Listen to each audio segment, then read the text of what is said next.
ஜெயவோம் TV நேயர்கள் அனைவரையும் நாம் இப்போ திருவேலங்காடுக்கு சிவன் கோயிலுக்கு பார்க்க போகிறோம். இப்போ நம்ம போரூர் வழியாக போயிட்டு திருவள்ளூர் தாண்டி இது திரு ஆலங்காடு என்று பெயர். ஆலமரம் நிறைந்த இடங்கள். இங்கே பெரிய விசேஷம் எப்படின்னா,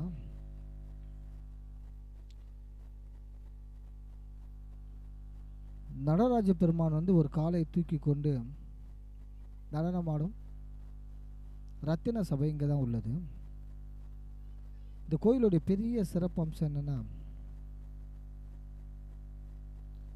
காரைக்கால் அம்மையாருக்கு வந்து முக்தி அடைந்த இடம் இந்த இடம்.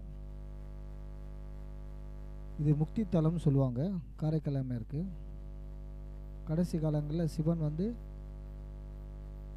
அந்த ரத்தின தாண்டவத்தை வந்து இங்கே தான் வந்து அரங்கேற்றப்பட்டது. இது வந்து இங்கே வந்து ஆரம்ப காலங்களில் வந்து ஆலமரங்கள் அதிகமாக நிறைந்ததுனால இது ஆலங்காடு என்று கூறப்பட்டிருக்கு. அந்த அம்மா வந்து சிவன் வந்து சொல்லிட்டார், ஆலங்காட்டுக்கு வா, அங்கே வந்து என்னுடைய தரிசனத்தை நீ பார்க்கலாம் அப்படின்ட்டு. காரைக்கால் அமர இந்த இடத்துக்கு வராங்க. இங்கே பக்கத்தில் ஒரு இடத்துல அமரும் போது அங்கே வந்து ஒரு சுடுகாடு. அந்த அம்மாவுக்கு வந்து ரொம்ப டயர்டு. இப்போ காரைக்கால் அங்கே இருக்க பேய் பிசாசுகள்லாம் வந்து அம்மையாரை வந்து பயம் காட்டுது. யாருமா நீங்கள் இங்கே வந்து இந்நேரத்தில் வந்து இருந்துருக்கீங்களே அப்படின்னு கோர தாண்டவம் ஆடி அந்த பேய்கள்லாம் பயம் காட்டுது. அம்மை சொல்கிறாங்க, மனப்பேயை நான் ஓட்டியவன், இந்த உடலற்ற சடலமே உடலற்ற இந்த பிசாசு ரூபம் கொண்டது என்னை என்ன செய்ய முடியும்னு அந்த அம்மா வந்து கேட்குறாங்க. அப்புறம் சற்று நேரத்தில் வந்து அந்த பேயெல்லாம் போயிட்டு ரொம்ப டயர்டாக போயிட்டு பக்கத்தில் வந்து ஒரு கோவில், காளி கோவில், அந்த கோவிலில் அமர்ந்துங்கன்னா ரொம்ப டயர்டாக சோர்வாகிட்டு இருக்காங்க. சாமியை பார்க்கணும், இன்னும் கொஞ்சம் தூரம் தான் அப்படின்ட்டு. இப்போ ரொம்ப பசி. அங்கே சிறு வந்து நாகப்பழம்லாம் அங்கே செதறி கிடக்குது. அதை எடுக்க முயற்சி பண்ணுறாங்க. அந்த அம்மாவை எழுந்துக்கவே முடியல. காரைக்கால் அம்மையார் ஒரு அடி கூட எடுத்து வைக்க முடியல இருக்காங்க.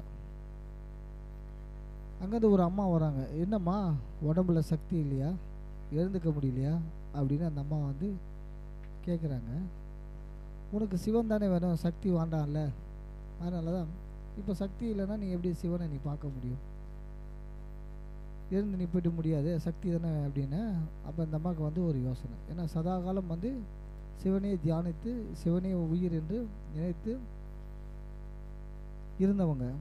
அப்போது சக்தி வந்து மிக முக்கியம் அப்படின்னு அந்த அம்மா நினச்சாங்க. அதுக்கப்புறம் தான் வந்து காரைக்கால் அம்மையாருக்கு வந்து சிவசக்தி ரெண்டு சேர்ந்தது தான் இந்த உலகம், ரெண்டு சேர்ந்தது தான் நமக்குரிய மோட்ச நிலை அப்படின்ட்டு காரைக்கால் அம்மையாருக்கு வந்து சிவன் வந்து அந்த ஆலங்காட்டில் வந்து ருத்ர தாண்டவம் வந்து ஆடுறார். இந்த இடத்த வந்து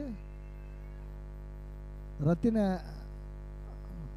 நடன சபை அப்படின்ட்டு வந்து குறிப்பிடப்படுகின்றது.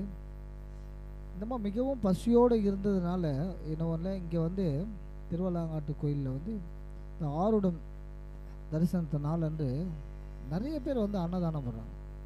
அதில் நாங்களும் வந்து அன்னதானம் வந்து வழங்கணும், சர்வீஸ் பண்ணோம். இது வந்து என்னென்னா, இந்த ஈக்கார்த்தாங்கல் சதுரகிரி நண்பர்கள் சபை சார்பாக இந்த அன்னதானம் வந்து கிட்டத்தட்ட ஒரு 1000 பேருக்கு மேலே அன்னதானம் வழங்கப்பட்டது. ஆனால் உண்மையுமே மெய் சிலுக்கப்பட்டது. ஏன்னா இங்கேருந்து போயிட்டு அவ்வளோ துள்ளில் போயிட்டு ஒரு சிவ சேவை சிவ தொண்டு செய்கிறதுன்னு அற்புதமான ஒன்று. உண்மையாலுமே வந்து நம்ம வந்து பாராட்டக்கூடிய விஷயங்கள் தான். நம்ம அப்போ காரைக்கால் அம்மையாருக்கு வந்து சிவதாண்டவம் முடிஞ்ச உடனே அந்த மேலே இறைவனை போய் பார்க்கறதுக்கு, அந்த கைலாய மலைக்கு வந்து மேலே ஏறுறதுக்கு அந்த படிக்கட்டு எல்லாமே வந்து லிங்கமாக மாறுது. சிவன் வந்து பரிசோதனை பண்ணுறாரு அந்த அம்மாவை, லிங்கமாக மாறுது. எப்படி வந்து நம்ம லிங்கத்தை வந்து மிதித்து நம்ம மேலே போக முடியும் அப்படின்னு நினைக்கிறாங்க. அதுக்கப்புறம் தான் நமக்கு ஒரு யோசனை, தன்னுடைய கைகளால் வந்து கடந்து வந்து மேலே வந்து சிவபார்வதி தரிசனத்தை அந்த அம்மையார் கையால் நடந்து மலை மேலே ஏறி சிவபார்வதி தரிசனத்தை கண்டு முக்தி நிலை அடைந்தாங்க. அவங்க இப்போவும் 63 நாயன்மார்களில் வந்து அவங்கள ஒருத்தர். தனக்கு பேய் உருவம் வேண்டுமென்று இளம் வயசுலேயே வந்து கேட்டு வாங்கின ஒரே அம்மையார் அவங்க தான்.